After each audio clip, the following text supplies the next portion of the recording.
Welcome to TC Talks, a podcast brought to you by the Teaching Commons at York University. We will begin this podcast with an acknowledgement of the land on which we are situated.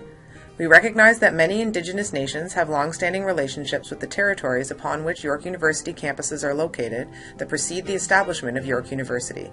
York University acknowledges its presence on the traditional territory of many Indigenous nations. The area known as Takaranto has been caretaken by the Anishinaabe Nation, the Haudenosaunee Confederacy, the Huron-Wendat, and the Métis. It is now home to many Indigenous peoples. We acknowledge the current treaty holders, the Mississaugas of the Credit First Nation. This territory is subject of the Dish with One Spoon Wampum Belt Covenant, an agreement to peaceably share and care for the Great Lakes region. Welcome everyone to this episode of TC Talks. Today we're going to be discussing assessment and grading. With me today, I have three faculty members from across campus who are going to share a little bit about their experience with assessment and grading in their classes. So we'll start by having each of them introduce themselves. And Peter, why don't we start with you? I'd love for you to share a little bit about who you are, what you do at York, and maybe what you love most about teaching here. Okay, Lisa, thanks so much. Peter McDonald, as you mentioned, former corporate securities lawyer, teaching now at the Schulich School of Business, teaching business law to undergraduate, graduate, and joint MBA JD students. I've been the co-director of the joint MBA JD program since 2003, and over the last few years also acting as the director of Schulich's Center for Teaching Excellence.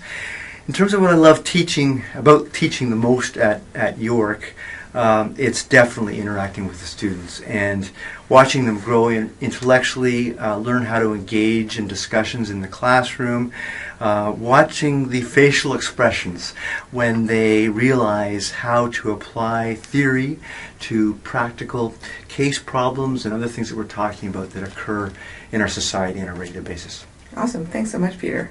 Andréane, what about you? Hi, thank you. So my name is Andréane Cormier. I teach philosophy in the philosophy department at Glendon College. I'm also the chair of the program, the certificate program in law and social thought, and I teach in the context of that program mostly so far. So I teach contemporary ethics, political philosophy, and philosophy of law. I would say that one of the things that I love about teaching at York in particular, of course I love all the things that Peter mentioned, but one thing that is particular, I think, to York is that the body of students is particularly diverse and is something that is very visible in my classrooms. And it's special for me because I come from a discipline, philosophy, that has a problem of underrepresentation of many groups, women and other minorities. So I find it quite special and rewarding to teach philosophy in particular to such a diverse body of students, diverse along a number of lines. Awesome. Thanks so much for sharing that. And last but absolutely not least, Hassan. Hi, my name is Hussam Sadeh. I'm assistant professor in mechanical engineering since joined York in 2015. And I'm also the undergraduate program director in mechanical engineering. What I like about teaching, generally speaking, is engagement with the students. That's the highlight of my day, is actually when I'm in the lecture with the students. More specifically for York, because mechanical engineering at York is actually a relatively new department. We started in 2013, so we're 6 years old. This allowed me that there is a lot of restriction that you can find it in other institutions of traditions and way of teaching and things that we cannot change. It doesn't exist at York. So the sky is the limit. So whenever you want to change, incorporate new innovative ways, come up with new techniques, is very, very open, and people do and come every day, come up with new things. So that was very interesting. Awesome. Thanks, everyone.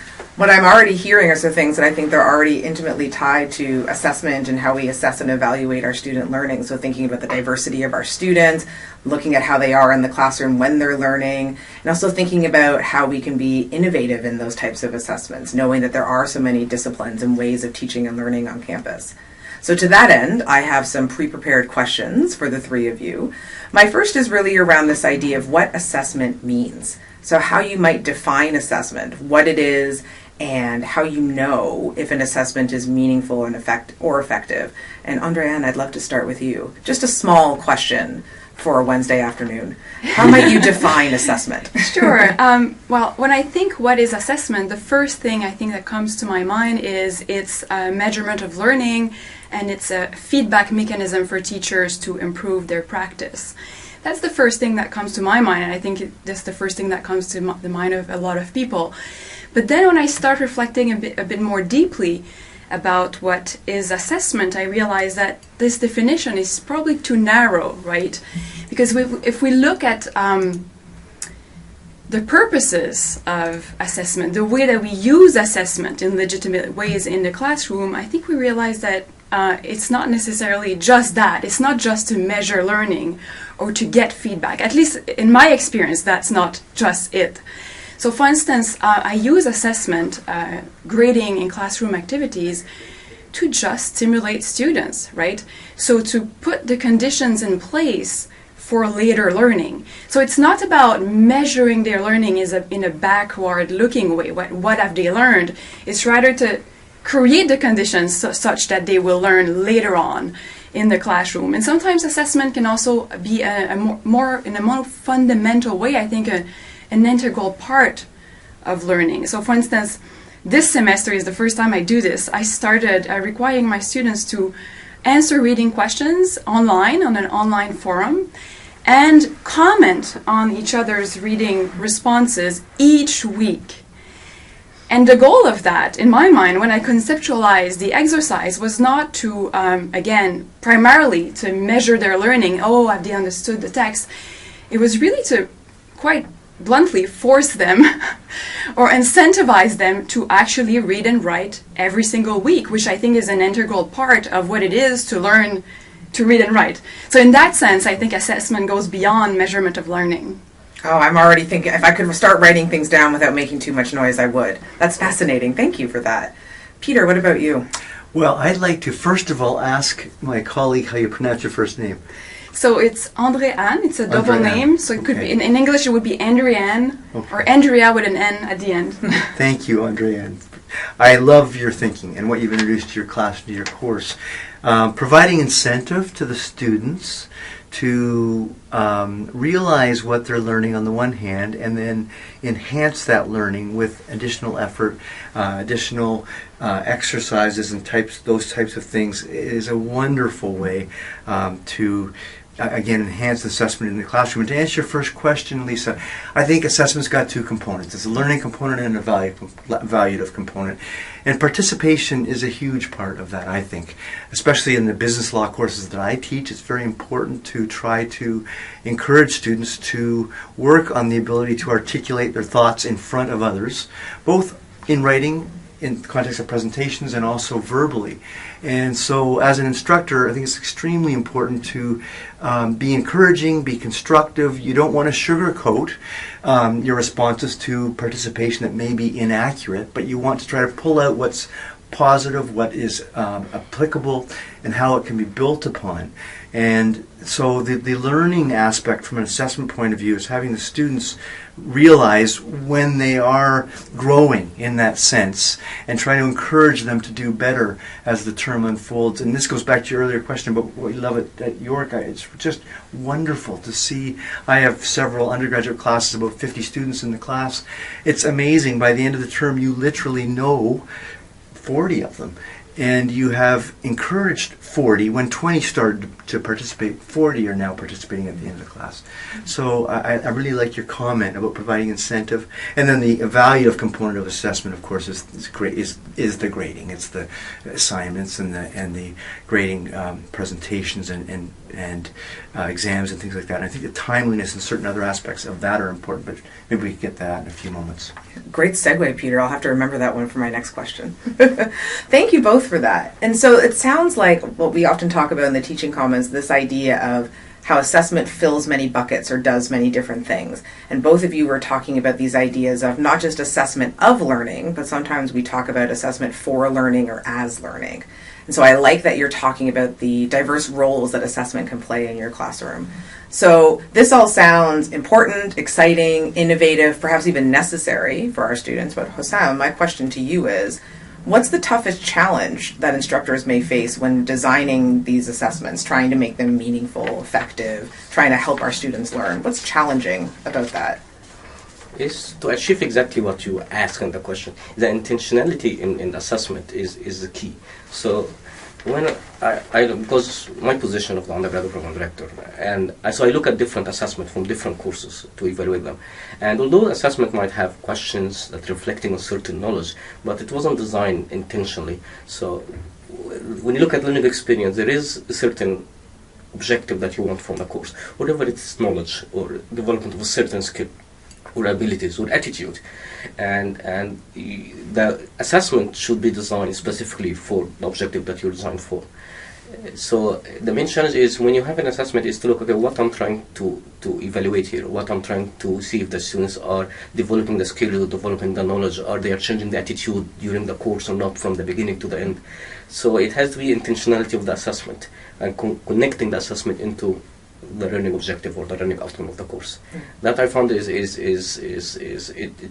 challenging because it requires work and time. Absolutely. One of the things that we do a lot of and the other that we don't have a lot of, right? Absolutely. So Andrea, I would love for you to answer this question as well, but I'm thinking about it in the context of the assignment or the activity that you were discussing earlier, where you have your students respond to each other in the online discussion forum, because Tom's point is well taken. This idea of alignment, right? How do we make sure that what we're assessing is actually what we want to assess? So you may want to use that example, but I'm also curious in general about what you might find challenging in that assignment or in others when it comes to assessment.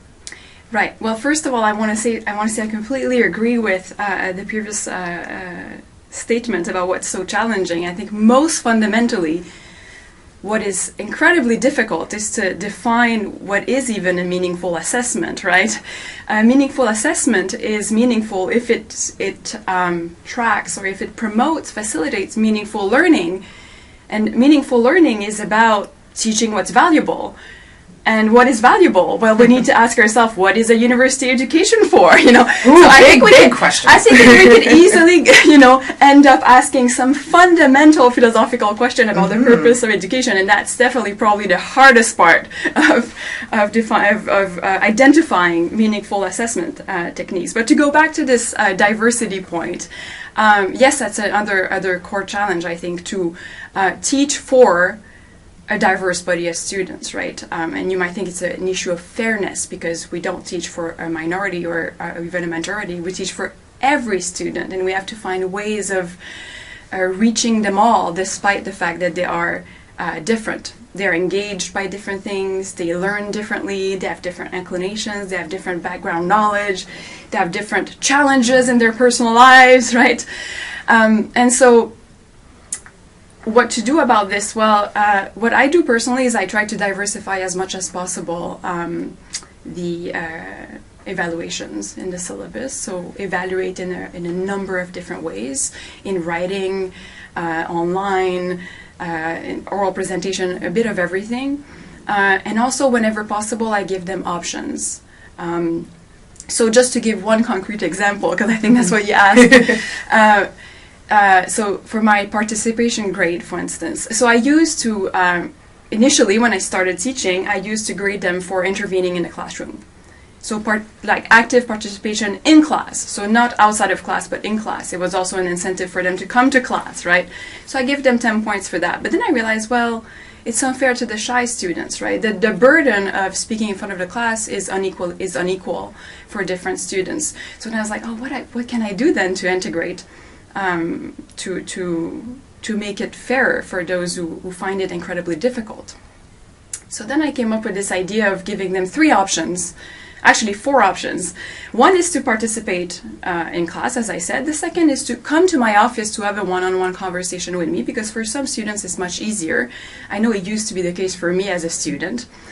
Or for those who are terrified even by that prospect, I give them the option of writing a journal of reflections on what happened in the classroom. So it can't be about the reading, because I don't want it to be an alternative to coming to class, but it has to be about the classroom activities. Or they can combine all of the 3. And I very, very quickly discovered that this was way better, and my students appreciated it much more than having just one option, one mode of participation available to them. That said, of course, this diversifying of participation or assessment methods is always a challenge, and sometimes I just don't know what to do, right? to give them options that are both meaningful and really equivalent to one another. Absolutely. And I was Peter read my mind. Obviously, this is an audio-only podcast, but Peter and I are looking at each other quite meaningfully, in part because I was going to ask you, Peter, about how you grade participation, but also perhaps maybe to share a little bit more about challenges related to that or assessment in general. Terrific, Lisa. Thank you. And I would very much like to sign up for your next course, Andre. It sounds like a really equitable approach and encompassing and encouraging one. Participation is a difficult subject, and it's one that at Schulich gives rise to complaints from time to time. I think one thing that's critically important is transparency. And so if you're going to give those options to the students that Andre Ann's talking about, giving those options to the students at the outset of the course as opposed to partway through the course, and being consistent in your application of those options for sure.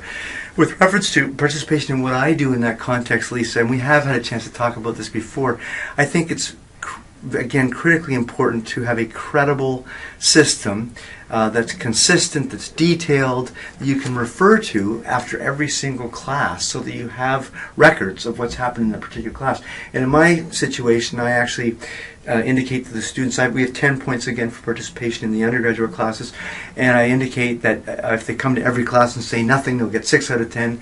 If they come to less than every class and don't say anything less than that, if they come to every class and say something of marginal quality on an irregular basis, 7 out of 10, good quality on a regular basis, 8 out of 10, outstanding quality on a regular basis, 9 out of 10. And I have a grid set up that's color coded, and I have 3 different colors, and one color, well, no color actually indicates that they simply came to class, so they get an attendance portion of the participation mark. If there is noteworthy contribution, but it's not particularly meaningful or insightful, it's a yellow. If it's outstanding and insightful and engenders further discussion and further learning amongst all the students, it's a green. And after every single class, right after the class, I go back to my photographs. We have photos on our learning management system called Canvas, all the students in the class for the first couple of classes.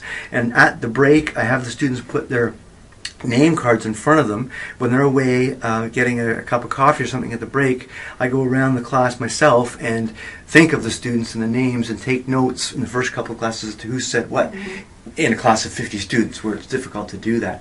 And then again, as the term unfolds, you get to know your students, but you've got a methodical system that you can refer to if there are any questions or complaints. And one of the other things I think is very important is the timeliness of your feedback to the students. So I give the students an interim participation mark halfway through the course, right after the midterm exam, and they can either improve that or the mark can decrease based on their performance in the second half of the course. Sam, anything that you wanted to add to this participation or otherwise? Yeah, so a very similar way of trying to evaluate participation for students. So in my case, in my classes, I have like multiple choice questions. So I use an online platform with Kahoot or Socrative, and they have some question every lecture at the end of the lecture that reflect or trying to measure their understanding of the lecture content. And then in every question, it's online, so soon see their answers, and then I can have a little bit of discussion if I found that the majority of the class is struggling with some of the concepts. So I revise the concept again. And the evaluation part or the grade, connecting this to the grade is, in my case, it's a bonus mark. So if students decide not to come to my lecture and you still can learn the materials and do good on the exams, feel free.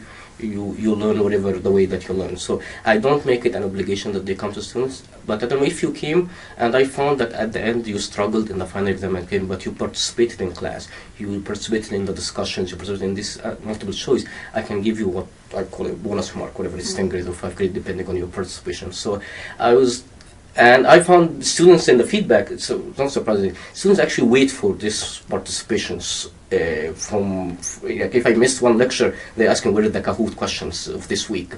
So they like to participate and they're trying to reflect on the learning. That's how I try to encourage participation in lectures. And we all know that anything that involves reflection is exciting to me, but that's probably a whole separate podcast. But an important part of assessment, and I think you had all talked about learning and assessment and this idea where you can reflect on how your students are learning, but so can they, and how important that is.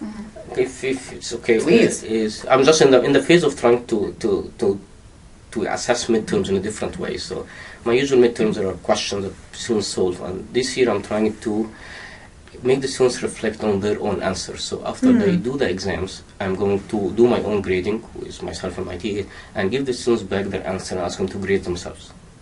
Give them the marking scheme and the rubric. So I'm going to give them the same that I give the grader, the TAs. Then okay, now you go and grade yourself, and then reflect in your answer. Submit this as an assignment. So after the exam, the next assignment is what did you do wrong, and try to incorporate some couple of questions about how did you study and did it help, what worked for you, what didn't work for you.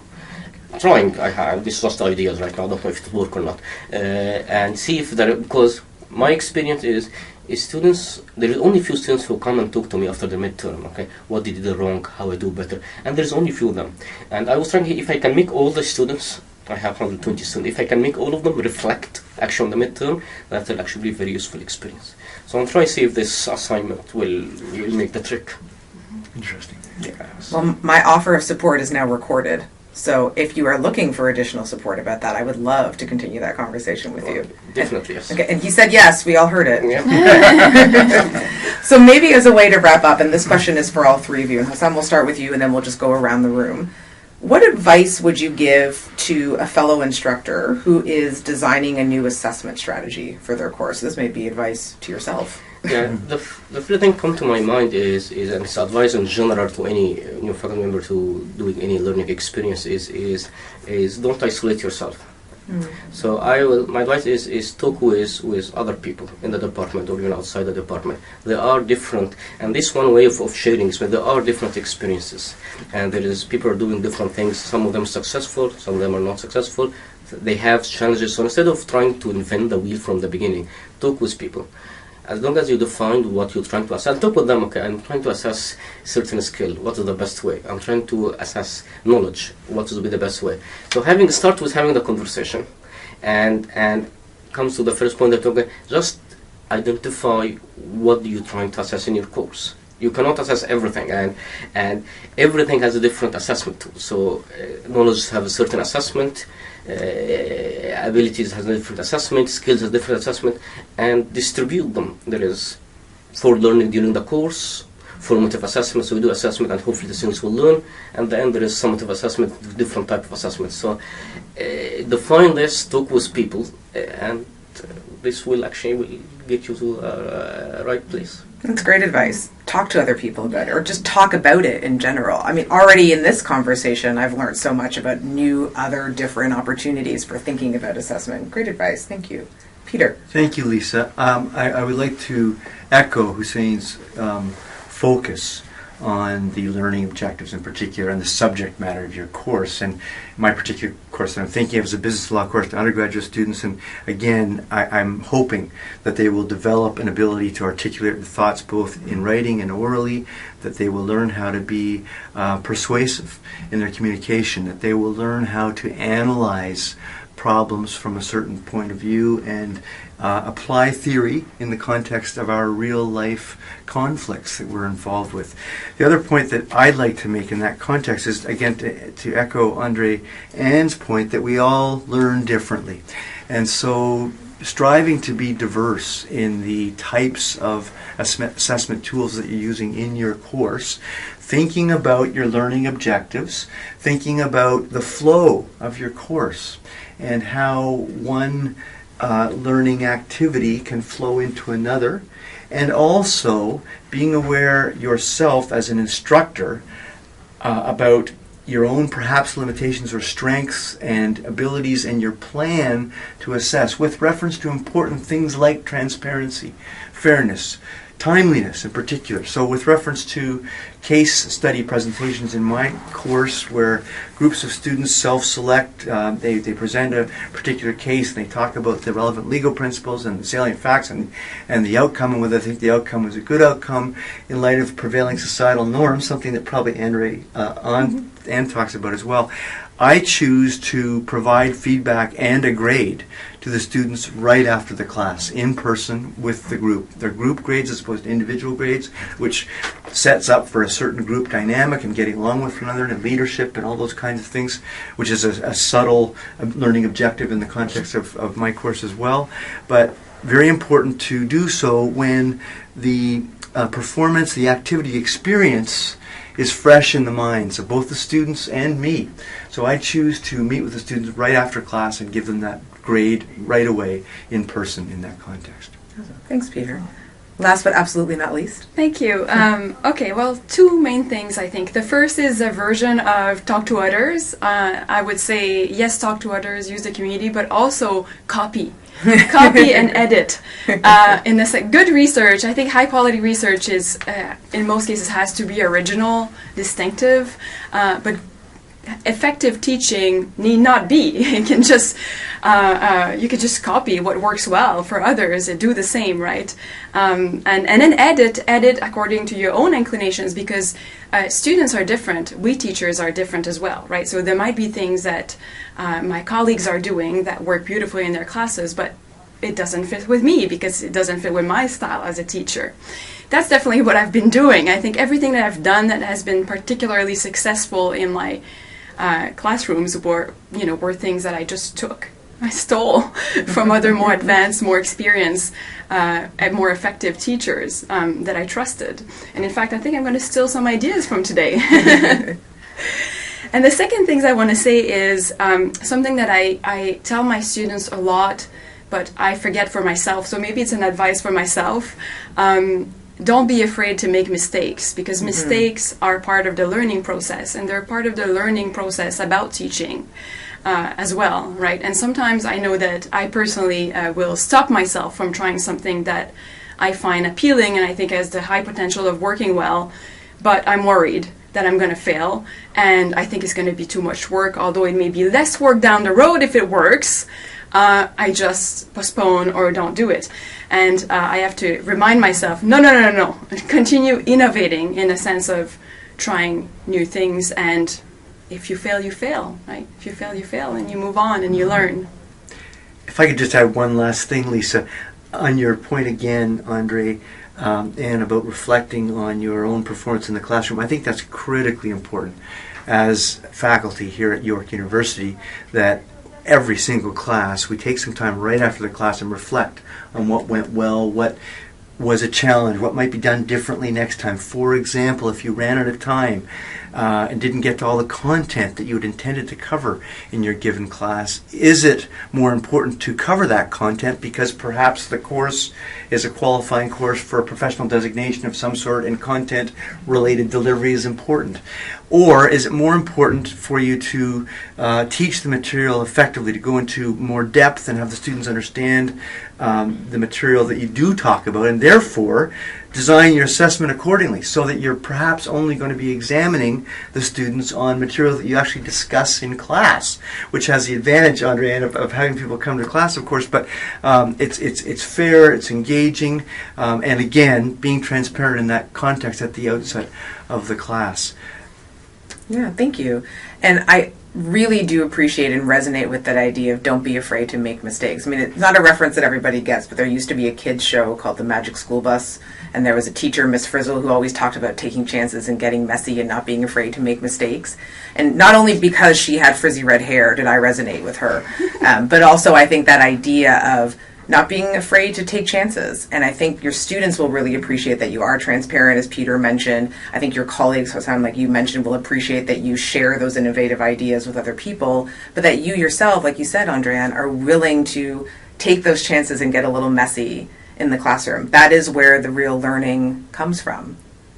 Well, this has been excellent. I know that we could go on for many hours and make several podcasts and have even an ongoing series about assessment and grading, but I'd just like to thank the three of you so much for taking time out of what I know is a busy schedule and an especially busy time of year to share these stories with us.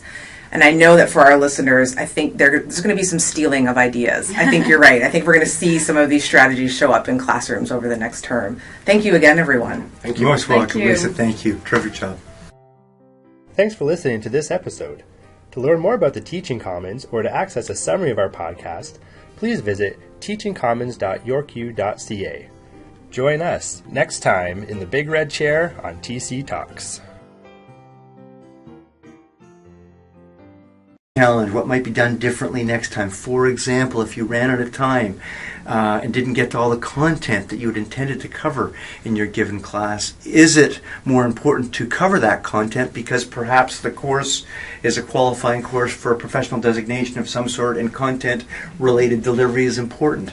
Or is it more important for you to teach the material effectively, to go into more depth and have the students understand the material that you do talk about, and therefore design your assessment accordingly so that you're perhaps only going to be examining the students on material that you actually discuss in class, which has the advantage, Andrea, of having people come to class, of course, but it's fair, it's engaging, and again, being transparent in that context at the outset of the class.